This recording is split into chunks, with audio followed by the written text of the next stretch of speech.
समंदर फटा, फरून डूबा और कौम आज़ाद हो गई। लेकिन सिर्फ 40 दिन बाद उसी कौम ने सोने का बिछड़ा बनाकर उसकी इबादत शुरू कर दी।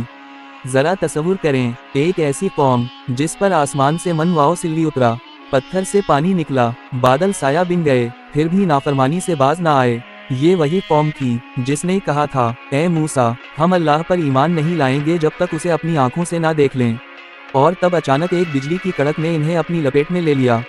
आज की इस वीडियो में मैं आपको बताऊंगा इस कौम की मुकम्मल कहानी, इस कौम की जिसका कुरान पाक में सबसे ज़्यादा जिक्र किया गया है। बनी इसराइल। बनी इसराइल का मतलब है इसराइल की औलाद, और इसराइल हज़रत याकूब अलैहिस्सलाम का दूसरा नाम था। ये कौम हज़रत इब्राहीम, हज़रत इसहाक और हज़रत याकूब अलैहिस्सलाम की नस्ल से थी। कहानी का आगाज़ होता है हज़रत यूसुफ अलैहिस्सलाम से।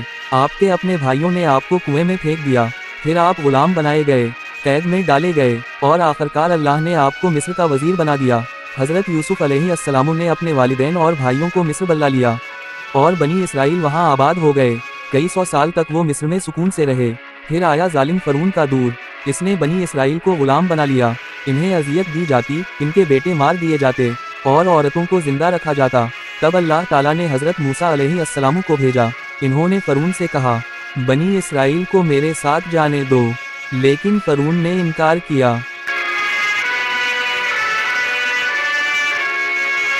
अल्लाह ने फिर एक के बाद एक 9 मुजज़ात दिखाए। असा का सांप बनना, हाथ का चमकना, तूफान, टिड्डियाँ, जूई, मेंढक, खून, ओले और अंधेरा। आखिरकार हज़रत मूसा अलैहिस्सलाम बनी इसराइल को लेकर मिस्र से निकले और समंदर फट गया, फरून डूब गया और बनी इसराइल आज़ाद हो गए। लेकिन आज़ादी के फ़ौरन बाद शुरू हो गई नाफरमानियों की कहानी। जब हज़रत मूसा अलैहिस्सलाम कोहे तौर पर अल्लाह से हम कलाम होने गए, तो सामरी नामी शख्स ने सोने का बिछड़ा बना कर कहा, ये तुम्हारा खुदा है, और लोग इसकी इबादत करने लगे। सिर्फ 40 दिन में इन्होंने अल्लाह को भुला दिया। जब हज़रत मूसा वापस आए तो सख्त नाराज़ हुए।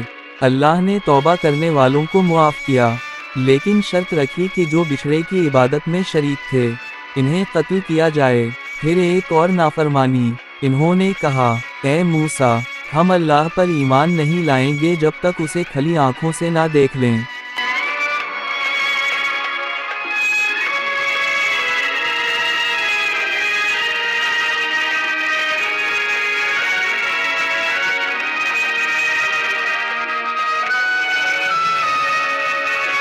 फिर खाने में भी नखरे दिखाए, कहने लगे, हम एक ही तरह का खाना खा खा कर थक गए, हमें प्याज, लहसुन और दालें चाहिए। हज़रत मूसा ने फरमाया, क्या तुम बेहतर चीज़ के बदले कम तर चीज़ चाहते हो?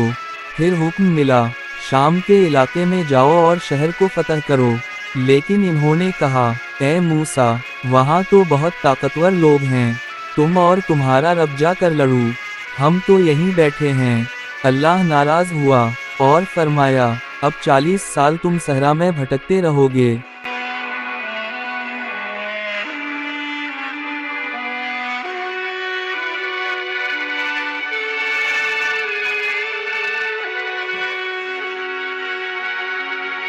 फिर एक और हुक्म आया, हफ्ते के दिन मछली का शिकार मत करो। लेकिन कुछ लोगों ने धोखा दिया।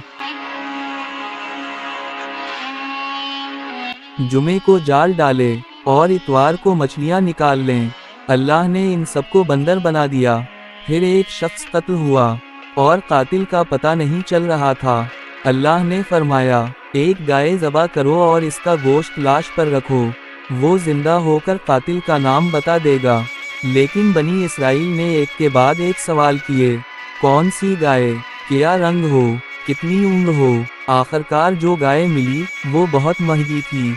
हज़रत मूसा अलैहिस्सलाम के बाद कई अनबिया आए, हज़रत दाऊद, हज़रत सुलेमान, हज़रत ज़करिया, हज़रत यहया अलैहिस्सलाम।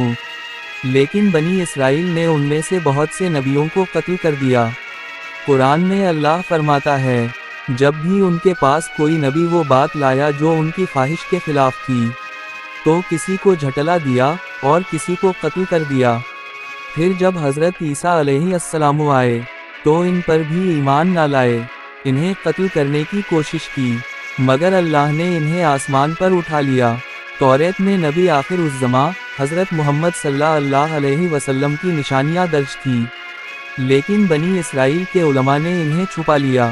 نتیجہ یہ ہوا کہ اللہ نے ان پر ذلت و رسوائی مسلط کر دی، ان کی حکومت ختم ہو گئی اور وہ دنیا بھر میں بکھر گئے۔ اللہ قرآن میں فرماتا ہے، اور جب تمہارے رب نے اعلان کیا کہ قیامت تک ایسے لوگ تم پر مسلط کیے جائیں گے جو تمہیں سخت عذاب دیں گے۔ یہ کہانی ہمیں یہ سبق دیتی ہے کہ اللہ کی نعمتوں کی ناقدری، نبیوں کی نافرمانی اور سچائی کو چھپانے کا انجام بہت بھیانک ہوتا ہے۔ بنی اسرائیل کو سب سے زیادہ نبی ملے، لیکن انہوں نے سب سے زیادہ نافرمانیاں کی۔